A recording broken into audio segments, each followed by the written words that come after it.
So now we move on to the featured debate of the day, use of intraoperative neuromonitoring in parotid surgeries.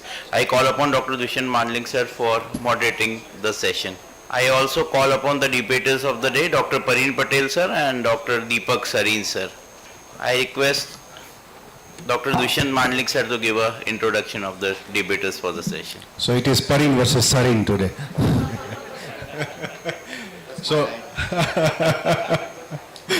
So I think I will introduce them. Dr. Pareen is our head and neck consultant, specialized in skull base also.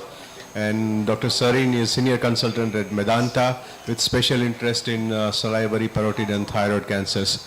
So I think how you will like to begin? Who is going first? So for the motion? Yeah. So what is the time we are giving to each of them? 10 minutes? Aditya, 10 minutes?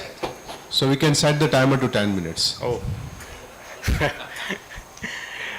Good morning everyone, and I welcome you all, delegates and faculty, to the OM 9.0. I am Dr. Pareen Patel. I will be speaking for the motion for the use of IONM in parotid surgery. From the onset, I want to say I am not promoting any company's intraoperative nerve monitor, nor I am a partner, nor I am a shareholder of any nerve monitor company. The debate is solely academic. There are the various nerve monitors available in the market. The most commonly that available in India is Medtronic one, NEEM 3, NEEM Vital. Another one is a Pro Circa from Pittsburgh. Then the Avalanche from Germany and the Viking 2 from the USA. Basically, you all know the parotid tumor comprises of 2% of all head and neck tumors, and most of them are the benign. But most common complication that is associated with the parotid tumor surgery is a facial nerve weakness, sialocele, Frey syndrome, and wound-related complications. This facial nerve weakness is associated with the not only cosmetic but also functional morbidity. And also the ocular complications. So it is associated with the impaired quality of life, and also in few cases associated with the costly medical litigations. As we go through the different literatures for the primary cases, we found that the incidence of the temporary facial nerve weakness ranges from 20 to 65%, and for the permanent it ranges to 0 to 7%. So what are the risk factors that lead to the facial nerve dysfunction? The total parotidectomy, even the superficial parotidectomy, deep lobe tumors, revision surgery, post-radiation, post-inflammation, female patient, excessive intraoperative bleeding, and obviously in few literatures they have mentioned the non-use of IONM. So I plead that IONM should be used in each and every case of parotid tumor surgery as an adjunct for the risk mitigation strategy to reduce the incidence of facial nerve weakness. If you go through the history of intraoperative nerve monitoring, it is very long since present. In 1930, the neurosurgeon from Canada measured the EEG during the epilepsy surgery. Edward Lambert is known as the father of EMG, who proposed that EMG could be used in the clinical, could be of clinical use. In 1944, Waddell first introduced the EMG to the head and neck and characterized the EMG characteristic of the various facial and the laryngeal muscles. So the nerve monitor has been used in clinically since 1960-1970s. In 1988, this Medtronic introduced the NEEM 2 monitor, which was widely accepted because of user-friendly software and hardware, as well as the reliability. So I will debate on the few features why ION use, and along with the evidence for the primary and the revision parotid surgery, use of ION in the different approaches, and there is a standardization of IONM, cost factor and the litigation factor. For the primary parotid surgery, the various evidence that I will propose is prospective assessment of intraoperative facial nerve monitoring by Massey Jalinski from Poland. They have the 100 patient for the primary parotid benign tumor. and all underwent adequate parotidectomy, 50 with now monitor, 50 without now with monitor. So in the case with the now monitoring group, when they assess post-op facial now assessment with the help of Hausman-Breckman grading, that is a subjective assessment, they found that 78% had no facial dysfunction, while without now monitoring, 26% of the patient had no facial dysfunction.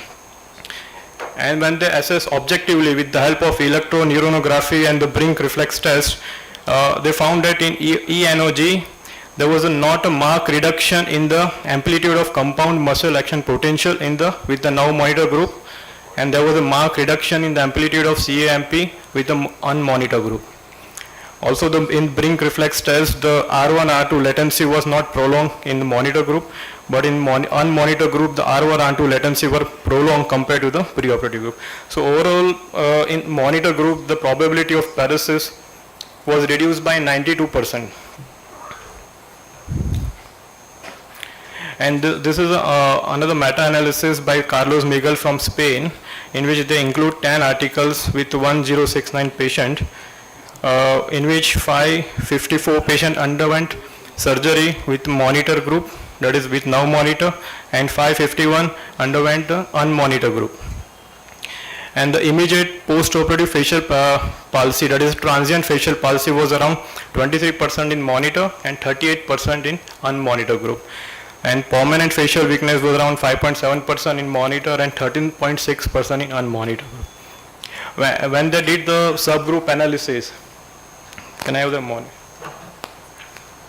When they did the subgroup analysis, it was found that the incidence of the facial now weakness, that is transient and permanent, was low in the monitor group.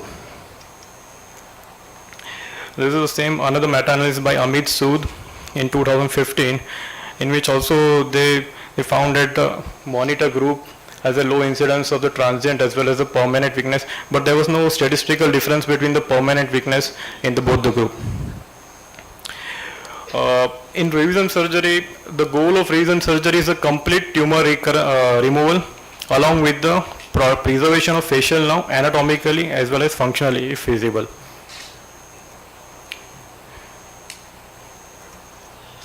So identification and preservation of facial nerve in the recurrent cases is quite challenging, extremely difficult, and facial nerve, because the facial nerve is contained in the dense bed of the scar tissue, early identification with IONM definitely prevents the stretching and the trauma to the nerve.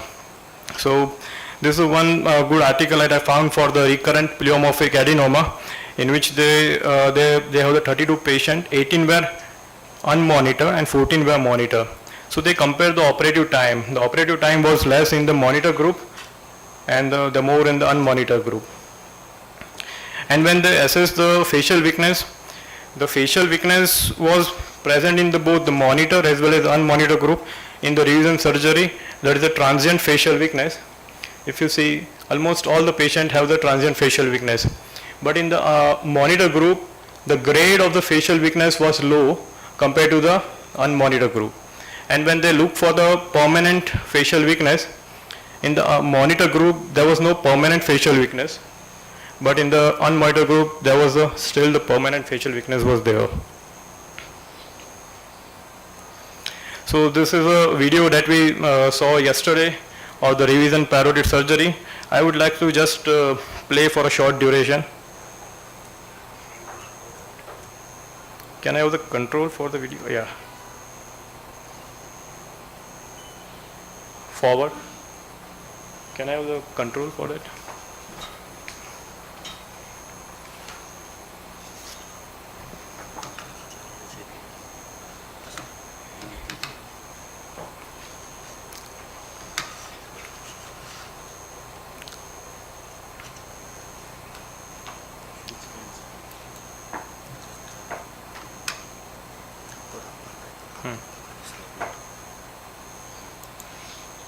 So this is where we are identifying the tracheal cartilage, and this is the same video that we saw yesterday from Dr. Kaustubh. This is the dense scar tissue present, which we are dissecting with the help of the bipolar, and we'll be using the now monitor probe intermittently to identify all the fibers or strand to rule out a facial nerve.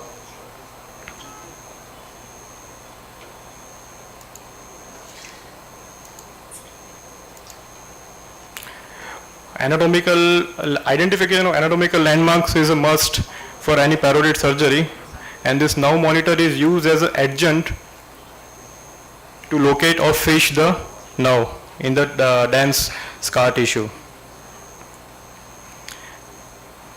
Tracheal pointer, digastric muscle, sternocleidomastoid.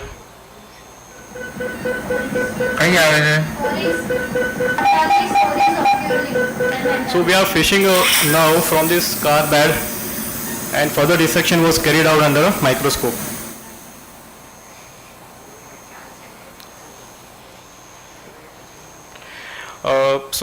We also use the IONM for different approaches for the parotid tumor.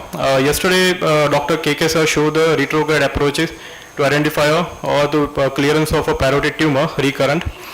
In primary cases, there was no statistical difference when we use the intraoperative nerve monitoring between the facial palsy and the, but when we use this in the revision cases, like yesterday the Dr. KK showed, it helped in the early identification of that nerve or branches of the nerve, and from that we can retrogradely dissect the nerve and help in clearance of tissue. The same another approach that we saw is intraoral approach, where we use a nerve monitor for the clearance of this accessory salivary gland tumor intraorally, and we will be able to preserve all the branches of the nerve monitor with the help of nerve monitor.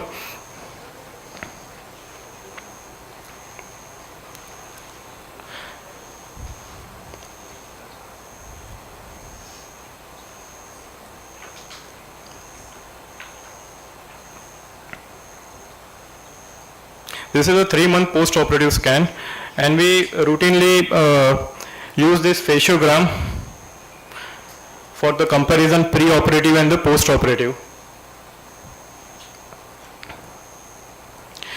As I want to also present our data. From 2019 to 2017, we used to do the parotid surgery without nerve monitoring, and we have the 54 patient, in which there was a 63% as an immediate post-operative transient weakness facial without nerve monitoring group, and in the 28% with nerve monitor group. The permanent weakness without the nerve monitoring group was 11%, while the with nerve monitoring group was around 2.1%. So there was a debate whether the nerve monitoring was standardized or not. This Fang Yu Chiang from the Vietnam, they have proposed the standardization protocol for the recurrent laryngeal nerve in 2010, which was accepted, and they also proposed the standardization protocol for a facial nerve identification, and in which yesterday Aditya showed there is a recording electrodes, 4-channel EMG we are using for the frontalis, orbicularis, oculi and mentalis, along with a 1.0 ballpoint as a stimulator, along with a 0.5 milliampere to 10 milliampere current, and duration of current is 100 microsecond, frequency is 4 Hz. So these are the all standardized protocol that we follow at our institution. We also compare the pre-operative and post-operative fasciograms in these 4 photographs for frontalis, orbicularis, then the mentalis and the buccinators and the mentalis. Parin, can we fast it? Yeah, sorry. The second last factor, the cost factor, which is one of the constraint for the use of this nerve monitor. I want to give an example. Suppose NEM3 monitor, which costs around the 20 lakh per machine with all electrodes. Electrodes are reusable and they hardly cost around 2000. In parotid, we also don't require the special ET tube with the electrodes. And suppose our institution charges 10,000 rupees per person for extra for the machine. So institution will be able to recover the machine charge in 2 years. If we are doing 100 cases including thyroid and the parotid in a year. And obviously we could avoid the plenty of rupees in the medical litigations.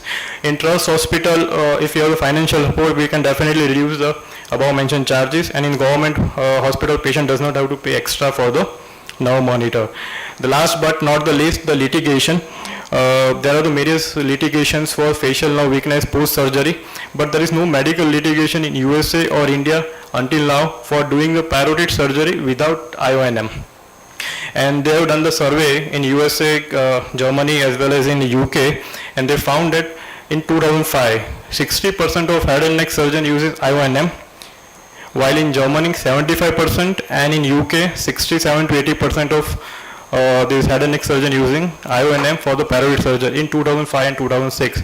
So I presume in 20 years there might be more than 90% of the head and neck surgeon might be using this. So when they asked in the survey what was the main reason for using the nerve monitor, so they say that to help to identify the nerve, medico-legal reason for the increased safety as well as it being a standard of care. The common legal definition for standard of care is like how similarly qualified practitioner would manage a patient care under similar conditions. So I want to just emphasize on that nerve monitor is a tool and not a substitute for a thorough understanding it's not a substitute for a thorough understanding of anatomy as well as surgical technique necessary to perform a parotid surgery. To avoid a medico-legal litigations, ultimately the surgeon and the patient must discuss pre-operatively the inherent risk associated with the parotid gland surgery, particularly the risk of the injury to the facial nerve. Thank you so much. Thank you, Parin. Dr. Sarin.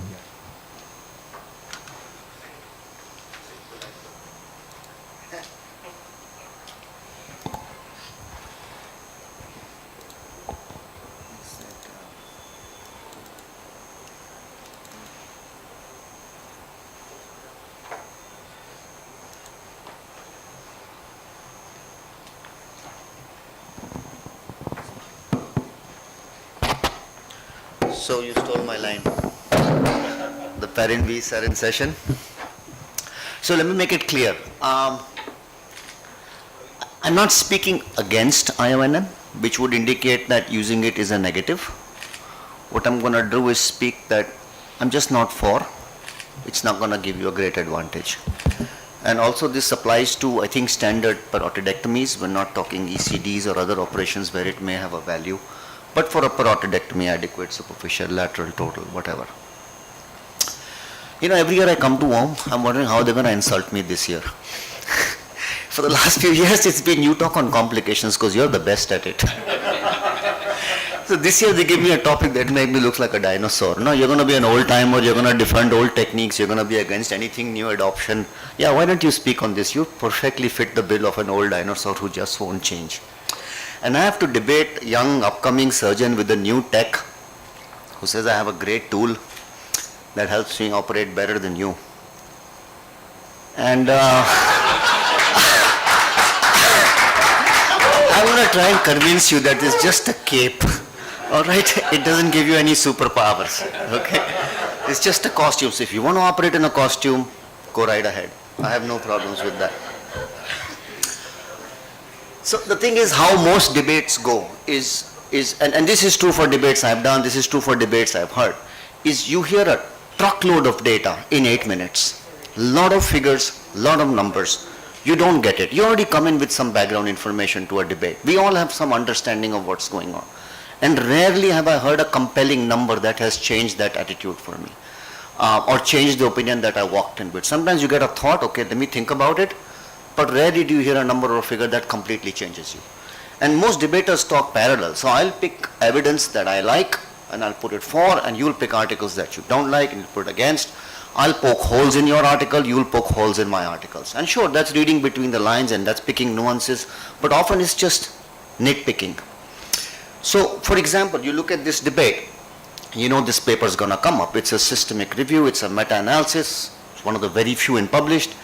Parin talked about it, and he would say that there was significant difference in immediate and long-term facial nerve paresis in this, and I would tell you, no, in the only 2 prospective trials included in this, there was no difference. So it was all because of a lot of retrospective data. And I would tell you, so if you look at the two prospective randomized control trials put in, they actually showed no difference. And he put one of them on them, but not the other one. It's in the paper. The authors themselves, I would say, would tell you it's low quality evidence. This paper didn't include revision surgery, so he would say, you know, maybe there's a benefit in revision surgery. I say, yeah, okay, point conceded. Maybe it works in revision surgery, but let's see. So I would then pick holes and say the follow-up for this for calling paresis permanent was 3 months in many papers, and I think that's too short. Some people recover in 6 months, so maybe you don't have an accurate estimation of what it is. But this is how it goes. Pick 3 more articles that are pro your argument, pick a few articles that are against your argument. One of the things I've struggled with when I've interpreted literature on facial palsy, and this is real time and I'm sure all of us feel it, is how do we quantify weakness? You look at House-Brackman scale, you look at these scales that are mostly used. You and I may have a totally different perspective of what's facial palsy. So for me, global weakness over the face is worse than, let's say, isolated marginal mandibular palsy with a perfectly normal face otherwise. To me, that looks worse, a global weakness. It may score lesser on a facial palsy score, but that's how it is. There is a lot of subjectivity. It's not like laryngeal nerve monitoring, which is kindly binary. Either the nerve works or it doesn't work. There's a big subjective grading, and you can use many other subjective systems, but it just gets more complicated. So for this debate, I thought it's better I'm not going to bring a truckload of numbers.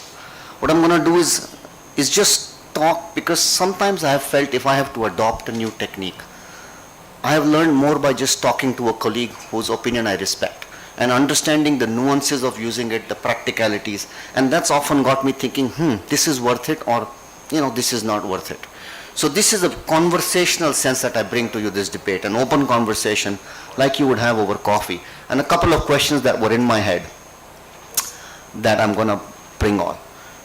I think it's important first for me to tell you where I'm coming from, is that there is a minimum standard that I would think of approaching a parotidectomy. And that approach has to be, if the patient is put to sleep with a working nerve, you need to do everything in your power to make sure that patient works up with a working nerve. Like, this is the essential baseline to me to approach a parotidectomy. And you would use all tools that you have. You could use great lighting, I use loops every single parotidectomy, I strongly advocate them. You could use microscope, you could use whatever tool you think helps you do a perfect facial nerve preservation. Because facial nerve preservation, if you take away biology, if you take away things that are out of your control, like nerve entrapment by cancer, is essentially all about your technique. It is. It's a highly technique dependent result. So your technique matters. The one thing I strongly advocate, and I think this to me makes a baseline case for a good standard of care, is even before nerve monitoring, use no paralytic in a case. Use absolutely no paralytic and have an assistant just watch the face. Every time you hit the nerve or you accidentally hook up a branch of the nerve while you're dissecting, there'll be a visible twitch. Or if you're using a cautery too close to the nerve, you'll get a visible twitch on the face. It's actually the perfect real-time feedback, which IONM does not give you in the parotid. IONM is the post-facto feedback. It's done and you see whether anything happened or not. This is true real-time. And I think this is a great, so it's monitoring, it's not EMG-based monitoring that we're debating today. And I think this is absolutely essential. It really helps. Now, you've had videos, many of them telling you how to do a parotidectomy. But let me, again, I can tell you what I set the baseline at, what I think is important. Is you need to, when you're dissecting through tissue, what really helps is making sure there's no nerve in it. And this is how, if you have no paralytic, you can use the bipolar, you can tap the tissue between the bipolar before firing it. Then you can gently fire it. You see no twitch, you're pretty sure there's no nerve in it. Of course, this does not supplant visual at all. In fact, my whole argument is based on that visual identification and landmarks is really the key. And if you look at the next video, which has the nerve out, if you look at the landmarks we all use, the digastric, the tragus, you can actually pretty much be very sure where you're going to find the nerve. Within a few millimeters. You don't need IONM to tell you that. You can be within 5 mm of where you know the nerve just with your landmarks. You need the depth, you use the tympanomastoid suture, you can use the posterior belly of digastric. So IONM is not going to help you a lot with telling you where to find the nerve. You pretty much know where you're going to find it. I think when you dissect through tissue, you have to be very careful you don't hook up the nerve. This is essential. I think a lot of injury happens during dissection through the parotid, not when you're looking for the nerve. And again, if you have to take a nerve off a tumor, you need to be very, very gentle with your traction. And I'm just putting these videos up, and you've seen all this before, is because I think if you start with an approach that says, I will do everything no matter how long it takes, and you have the patience, that you will get very high rates of facial nerve preservation, which may not be improved by using monitoring.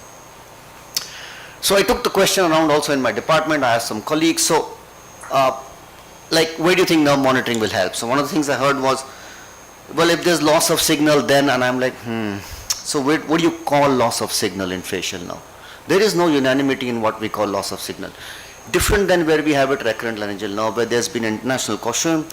They've told us what to use as loss of signal. Most people use it as the criteria of loss of signal, and we have percentages and numbers based on that we can use to prognosticate nerve function. The issue with facial nerve is there is no standard definition yet widely used of loss of signal. There is a proposal to put it at 20%. The same authors proposed 50% a year ago. Sure, you can evolve with time. But what I need is, for example, someone tells me, so if there is loss of signal, I can go and tell the patient that nerve is not going to work. Well, I need a clear definition of what is loss of signal. 0, 20% drop, 50% drop. I also need a predictive number. So if you have, for example, 50% drop means 80% chance the nerve won't work. There's still a 20% chance it will. How would I use it practically? I think I have handled the nerve really well in the operation. I will tell the patient, you might have weakness, I think this nerve is going to recover. And if I was brutal on the nerve for any reason, I would be a little more skeptical about promising them recovery. So I think a percentage just puts you in a ballpark figure. It doesn't really, you still use your subjective interpretation for prognostication of how do you think this patient's nerve will do in the long run. So that's it. The second is my argument for if there's loss of signal, yeah, then what? It's done, right? It's not larynx, it's not thyroid. When I've done one side, I've got loss of signal, and I'm wondering, maybe I shouldn't do the other side to prevent bilateral vocal cord palsy and land up with a tracheostomy. This is very much post facto in a parotid. You've done it, so I'm dissecting the lower branches. I get loss of signal in them. There's still a tumor sitting in there. I'm not going to stop. You're still going to continue very carefully and complete the operation. If somebody says, well, you get loss of signal while you're operating and you check and the signal's gone, I'll be more careful. But here I come back to the baseline. I think you have to approach a parotid already with great care. There is nothing known as being more careful in a parotid. You have to be baseline very, very careful. That nerve doesn't take rough handling the way other nerves in the head neck can. One of the things I heard was I can use it to locate the nerve. I think, yeah, I may concede a point. You did show a video of a revision surgery saying that if you blanketly beep it, you can figure out where the nerve is, but that's within a margin of 3, 4, 5 mm. There's a lot of scatter in the parotid. Anybody who's used IONM on the parotid would know. It's not like the recurrent, where you need to be bang on the nerve to get a signal. You can be a few millimeters off the nerve, depending on the signal you're using, how much stronger current you're using. It's greater with 3 milliamperes, lesser with 2, little more exacting with 1, but you're going to get scatter, and you will get a beep even when you're off the nerve. So it kind of gives you a ballpark idea of where you were, but within like a 5 millimeter range of error. That kind of range of error you can hit with your normal landmarks. You don't need a nerve monitor to tell you that. So, I mean, this is it. This is my conversational argument against IONM.